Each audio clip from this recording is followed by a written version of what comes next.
Hello दोस्तों, मैं रोहित आप सभी का स्वागत करता हूं edu India by Rohit YouTube channel में। आज हम बात करने वाले हैं विश्व के प्रमुख ज्वालामुखी। जो पिछली वीडियो मैंने डाली थी भूकंप एवं ज्वालामुखी की, तो उसमें मैंने भूकंप क्या होता है और ज्वालामुखी क्या होता है तो सारी बातें उसमें बताई कि किस प्रकार से जो प्लेटें होती हैं वो रूपांतरित होती रहती हैं, तो उनके अनुसार मतलब ज्वालामुखी किस प्रकार से बनते हैं और किस प्रकार से भूकंप बनते हैं और किस प्रकार से पर्वतों का निर्माण होता है। तो मैंने उस वीडियो में सारी बातें बताई थी। तो ये नेक्स्ट वीडियो है और इस वीडियो में मैंने जितने भी विश्व के प्रमुख ज्वालामुखी जो कि जो एग्ज़ाम्स होते हैं, कॉम्पिटेटिव एग्ज़ाम्स होते हैं, उनमें पूछे जाते हैं, तो उनसे संबंधित मैंने सभी महत्वपूर्ण ज्वालामुखी जो होते हैं उनको मैंने लिया है इस वीडियो में। अब हम इस वीडियो के अंतर्गत उनको पढ़ने वाले हैं। यदि आपको ये वीडियो पसंद आए तो प्लीज़ इस वीडियो को लाइक कर लें और चैनल को सब्सक्राइब कर लें। तो हम पढ़ते हैं अपने वीडियो के बारे में, जो भी प्रमुख ज्वालामुखी हैं उनको समझते हैं। जैसे मैं आपको दिखा दूं पहले कि हम कितने महत्वपूर्ण ज्वालामुखी हैं उनको पढ़ने वाले हैं। चाहे आप स्क्रीनशॉट ले लें। जैसे इतने ज्वालामुखी हैं, ये क्लामू, सेंट हेलेना, मोना लोआ, कोटोपैक्सी, इसी प्रकार से टोटल मैंने 18 ज्वालामुखी लिए हैं और इनको हम मैप वाइज पढ़ेंगे कि इनकी स्थिति कहाँ पर है और बहुत ही अच्छे से समझने वाले हैं। ठीक है, तो हम अपने वीडियो को प्रारंभ करते हैं। जैसे मैंने लिया है क्लामू, सेंट हेलेना एवं मोना लोआ। ये तीनों ही बहुत ही महत्वपूर्ण ज्वालामुखी हैं जिनके बारे में हम पढ़ने वाले हैं। जैसे क्लामू ज्वालामुखी है जो कि पहला ज्वालामुखी है, मैंने इसको लिया है। और इसमें क्या है कि क्लामू ये विश्व का सबसे सक्रिय ज्वालामुखी है। ये यूएसए है, अमेरिका। ठीक है, तो अमेरिका में पाया जाने वाला है क्लामू। क्लामू ये अमेरिका में पाया जाने वाला ज्वालामुखी है। और ये कभी कभार ऐसा होता है कि अमेरिका का नाम देकर भी पूछ लिया जाता है कि ये अमेरिका के किस द्वीप पर है, तो हवाई द्वीप। हवाई द्वीप जो कि अमेरिका में है। और ये विश्व का सबसे सक्रिय ज्वालामुखी है, विश्व का सबसे सक्रिय ज्वालामुखी। ठीक है, तो इसका ये मेन पॉइंट है कि विश्व का सबसे सक्रिय ज्वालामुखी कौन सा है, तो आपका उत्तर होना चाहिए क्लामू। क्लामू ज्वालामुखी के नाम से जानते हैं। और ये अमेरिका में अगर 4 ऑप्शन दिए हों जिसमें केवल देश के नाम दिए हों तो अमेरिका, और यदि द्वीप वगैरह पूछ लिए जाते हैं तो हवाई द्वीप पर ये स्थित है। यदि सेंट हेलेना की बात करें, सेंट हेलेना भी अमेरिका अमेरिका का एक प्रमुख ज्वालामुखी है, सेंट हेलेना। इसके और नाम से आप याद रखते हैं कि सेंट हेलेना ज्वालामुखी कहाँ स्थित है, तो ये अमेरिका का एक ज्वालामुखी है। हम बात करते हैं मोना लोआ। तो मोना लोआ भी, जैसे सेंट हेलेना और मोना लोआ, ये तीनों ही अमेरिका में पाए जाते हैं। सेंट हेलेना और दूसरा मोना लोआ। ठीक है, तो ये 3 ज्वालामुखी हैं, सेंट हेलेना और मोना लोआ और क्लामू। ये तीनों ही अमेरिका में पाए जाने वाले ज्वालामुखी हैं। और क्लामू जो कि विश्व का सबसे सक्रिय ज्वालामुखी के नाम से जाना जाता है। अब हम बात करते हैं नेक्स्ट। जैसे नेक्स्ट की यदि हम बात करें तो कोटोपैक्सी। कोटोपैक्सी विश्व का सक्रिय ज्वालामुखी के नाम से जाना जाता है। और इसकी यदि जैसे कोटोपैक्सी और ओजोस डेल सलाडो, मैंने ये बहुत ही कन्फ्यूजन वाले क्वेश्चन रहता है कि कभी कभार ऐसा होता है कि विश्व का सबसे सक्रिय ज्वालामुखी, विश्व का सबसे ऊंचाई पर स्थित सक्रिय ज्वालामुखी कोटोपैक्सी को मान लेते हैं, लेकिन ये सरासर गलत है, मतलब सही नहीं है। और यदि बात करें विश्व के सबसे ऊंचाई पर स्थित सक्रिय ज्वालामुखी तो होता है ओजस डेल सालाडो, क्योंकि इसकी ऊंचाई है 6908 मीटर। ठीक है, जो ओजस डेल सालाडो है इसकी ऊंचाई है 6908 मीटर इसकी ऊंचाई है, जो कि विश्व का सबसे सक्रिय एवं सबसे ऊंचाई पर स्थित सक्रिय ज्वालामुखी है। और कोटोपैक्सी की बात करें तो लगभग 6900 की लगभग मीटर अप्रॉक्स में मैं बता रहा हूँ, तो लगभग 6900 मीटर इसकी ऊंचाई है कोटोपैक्सी। तो आप अनुमान लगा सकते हैं कि विश्व का सबसे ऊंचाई पर स्थित सक्रिय ज्वालामुखी कौन सा है। तो ओजस डेल सालाडो, अब मैं आपको इसकी स्थिति बता दूं कि ये कहाँ पर है। जो ओजस डेल सालाडो है ये अर्जेंटीना एवं चिली के बॉर्डर, मैं यहाँ पर इंगित कर रहा हूँ तो आप समझ सकते हैं कि ये है अर्जेंटीना, ये देश पड़ता है इस प्रकार से दक्षिण अमेरिका महाद्वीप में। तो हमें ये हो गया चिली और यहीं पर पड़ता है अर्जेंटीना। तो इस प्रकार से अर्जेंटीना पड़ता है और इस प्रकार से चिली। तो चिली और अर्जेंटीना के बॉर्डर पर पड़ता है ओजस डेल सालाडो। और ये जैसे मैं यहाँ पर लिख देता हूँ ओजस डेल सालाडो, ठीक है। और इसकी ऊंचाई है 6908 मीटर। विश्व का सबसे विश्व का सबसे ऊंचाई पर स्थित सक्रिय ज्वालामुखी, ठीक है। तो आगे मैं समझ सकता हूँ आप लोग कि ओजस डेल सालाडो जो है वो विश्व का सबसे ऊंचाई पर स्थित सक्रिय ज्वालामुखी के नाम से जाना जाता है और इसकी ऊंचाई है 6908 मीटर। और जो कोटोपैक्सी है इसकी ऊंचाई लगभग अप्रॉक्स में 6900 मीटर है। तो आप दोनों की ऊंचाई भी अनुमान लगा सकते हैं कि इनमें से ऊंचा कौन है। हालांकि कोटोपैक्सी भी बहुत अधिक ऊंचाई पर स्थित है और ये इक्वाडोर में, जैसे मैंने यहाँ पर इंडिकेट किया है, यहाँ पर दक्षिण अमेरिका महाद्वीप में यदि आप मैप देखेंगे उसका तो यहाँ पर पड़ता है इक्वाडोर, और इक्वाडोर में है कोटोपैक्सी। कोटोपैक्सी मैं आपको मैप बाज इसलिए पढ़ा रहा हूँ कि मैप से बहुत ही अच्छे से हमें समझ में भी आ जाता है, और यदि आप मैप को देखेंगे तो बहुत ही अच्छे से समझ में आ जाएगा कि इस जो देश है ये देश की स्थिति कहाँ पर है, और ये देश यदि स्थिति यहाँ पर है तो ज्वालामुखी भी आपके समझ में आ जाएगा कि कोटोपैक्सी यहाँ पर स्थित है। तो कोटोपैक्सी हो गई स्थिति है। अब हम बात करते हैं एंकाकागुआ।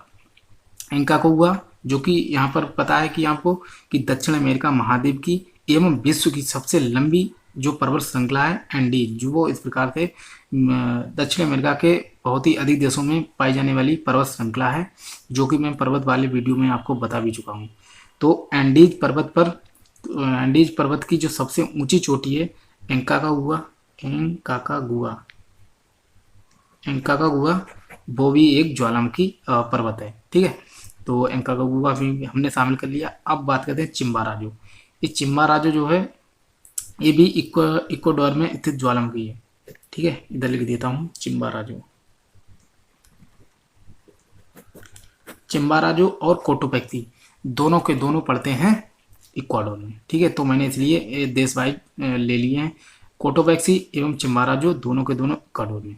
माउंट एंकाकागुआ जो कि दक्षिण अमेरिका महाद्वीप की सबसे ऊंची चोटी के नाम से भी जानी जाती है, और ये एक ज्वालामुखी पर्वत के नाम से भी इसे जानते हैं, जो कि एंडीज पर्वत पर स्थित है। मैंने ये भी बता दिया कि ओजोस डेल सालाडो जो कि विश्व का सबसे ऊंचाई पर स्थित सक्रिय ज्वालामुखी के नाम से जाना जाता है। और यदि केवल सक्रिय ज्वालामुखी की बात करें तो किलामू जो कि विश्व का सबसे सक्रिय ज्वालामुखी है। अब हम बात करते हैं नेक्स्ट।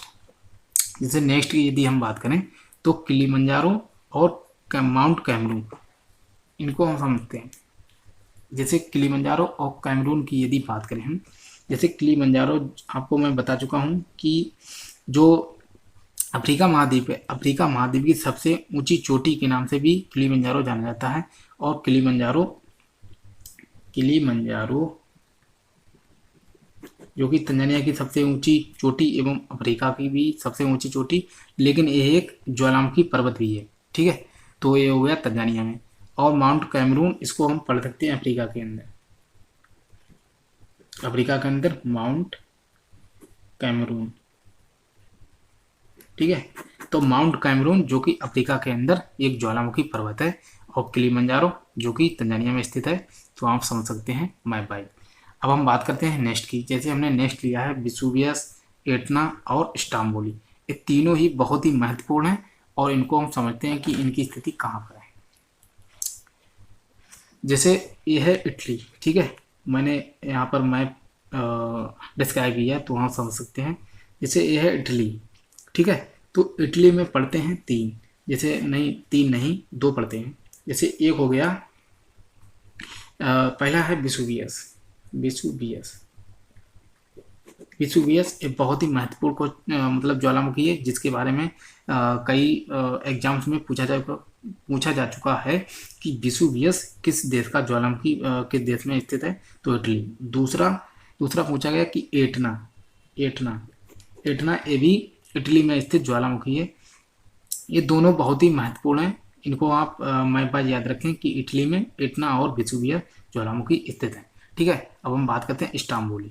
स्टाम्बोली जैसे कि यहाँ पर है भूमध्य सागर, ये जो मैं इंडिकेट कर रहा हूँ ये पूरा का पूरा भूमध्य सागर है, ठीक है। तो भूमध्य सागर का प्रकाश स्तंभ के नाम से जानते हैं। मैं आपको इधर लिख देता हूँ, स्टाम्बोली। स्टाम्बोली,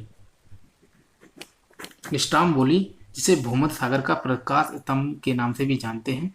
और ये कई बार एग्जाम्स में पूछा जा चुका है कि स्टाम्बोली कहाँ स्थित है। तो ये भूमध्य सागर में एक स्थित ज्वालामुखी है और ये एक सक्रिय ज्वालामुखी है। जब ये उद्गार करता है तो बहुत सारी प्रकाश मतलब उत्सर्जित करता है, जिसके कारण पूरे भूमध्य सागर में लगभग बहुत अधिक मतलब उजाला हो जाता है, जिसके कारण इसे भूमध्य सागर का प्रकाश स्तंभ के नाम से जानते हैं, स्टाम्बोली, ठीक है। तो ये एक ज्वालामुखी पर्वत है जो कि सक्रिय ज्वालामुखी के नाम से जानते हैं। मैंने यहाँ पर लिखे हैं कि देवबंद और कोहल सुल्तान, इनको हम समझते हैं। देवबंद और कोहल सुल्तान कहाँ पाए जाते हैं, जैसे कि आपको मैं दिखा दूँ, ये है अपने एशिया का मैप है, इसके माध्यम से समझते हैं। जैसे यहाँ पर पड़ता है भारत के पश्चिम में पड़ता है ईरान। तो ईरान में दो प्रमुख ज्वालामुखी पाए जाते हैं, जिनको जो एग्जाम्स में पूछे जाते हैं, तो मैं बता देता हूँ कि कौन कौन से हैं। एक पाया जाता है देवबंद, ठीक है। एक पाया जाता है देवबंद जो कि ईरान में पाया जाता है ज्वालामुखी, देवबंद। और दूसरा है कोह सुल्तान, ठीक है। तो देवबंद एवं कोह सुल्तान दो ज्वालामुखी पाए जाते हैं ईरान में।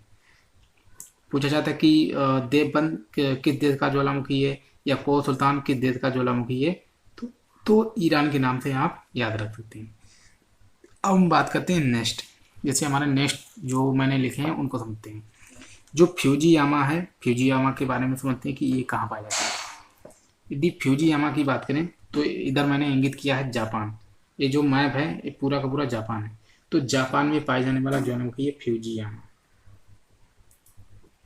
फ्यूजियामा एक ज्वालामुखी पर्वत है, और जो ये ज्वालामुखी की सबसे ऊंची चोटी के नाम से भी इसे याद रख सकते हैं कि फ्यूजियामा जापान की सबसे ऊंची चोटी है, ठीक है।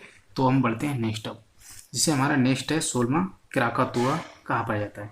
तो क्राकातुआ की यदि हम बात करें, जैसे ये है इंडोनेशिया, ये इंडोनेशिया का जो द्वीप पाए जाते हैं, जैसे कि जावा, सुमात्रा, इस प्रकार के उसके द्वीप हैं इंडोनेशिया के।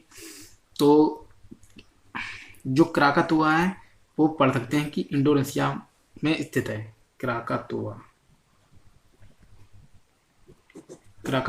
इंडोनेशिया का ज्वालामुखी है, और यहाँ पर माउंट मेरापी एवं कई प्रकार के ज्वालामुखी मतलब इंडोनेशिया में भी स्थित हैं, लेकिन इसको अगर इम्पोर्टेंट में पढ़ें तो क्राकातुआ को हम पढ़ सकते हैं।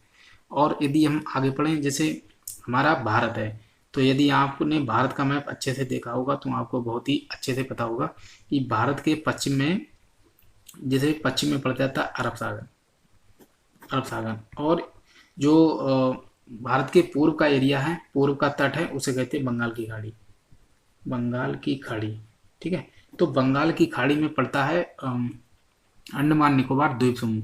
अंडमान निकोबार द्वीप समूह पर एक हमारा सक्रिय ज्वालामुखी हमारे भारत में स्थित है, जिसे कहते हैं बैरन, ठीक है। तो बैरन ज्वालामुखी जो कि सक्रिय ज्वालामुखी के नाम से इसे हम पढ़ सकते हैं, और ये हमारे भारत में अंडमान निकोबार द्वीप समूह में स्थित है। लेकिन एक ज्वालामुखी और स्थित है जिसे कहते हैं नारकोंडम, ठीक है। तो नारकोंडम जो है वो हालांकि सक्रिय ज्वालामुखी के नाम से नहीं, मतलब याद रखना है इसको, यह सक्रिय ज्वालामुखी नहीं है, लेकिन बैरन एक सक्रिय ज्वालामुखी है। जो दोनों के दोनों ये पाए जाते हैं अंडमान निकोबार द्वीप समूह में, ठीक है। तो भारत के नाम से इन दोनों को हम पढ़ सकते हैं। और यदि बात करें पोपा, जैसे कि 18वां जो है पोपा ये म्यांमार में पाया जाता है, ठीक है। तो म्यांमार में पाया जाता है, और ये भारत के दक्षिण पूर्व एशियाई जो देश हैं, भारत के दक्षिण पूर्व में पड़ता है। म्यांमार तो सीमा से लगा हुआ है। तो पोपा इधर लिख लेता हूँ, पोपा क्योंकि म्यांमार, ठीक है, म्यांमार में पाए जाने वाला ज्वालामुखी है पोपा। और यदि ऑस्ट्रेलिया की हम बात करें तो ऑस्ट्रेलिया में कोई भी ज्वालामुखी ऑस्ट्रेलिया में नहीं पाए जाते हैं। तो इस प्रकार से हमने जितने भी महत्वपूर्ण ज्वालामुखी थे उनको हमने पढ़ लिया है। तो आशा करता हूँ कि ये वीडियो आपको पसंद आएगा, और यदि पसंद आए तो आप इस वीडियो को लाइक कर लें और चैनल को सब्सक्राइब कर लें, जिससे कि मैं जो भी महत्वपूर्ण वीडियोस होंगे मैं उनको धीरे धीरे आपको प्रोवाइड करता रहूँगा। तो मिलते हैं नेक्स्ट वीडियो में, तब तक के लिए जय हिंद, वंदे मातरम।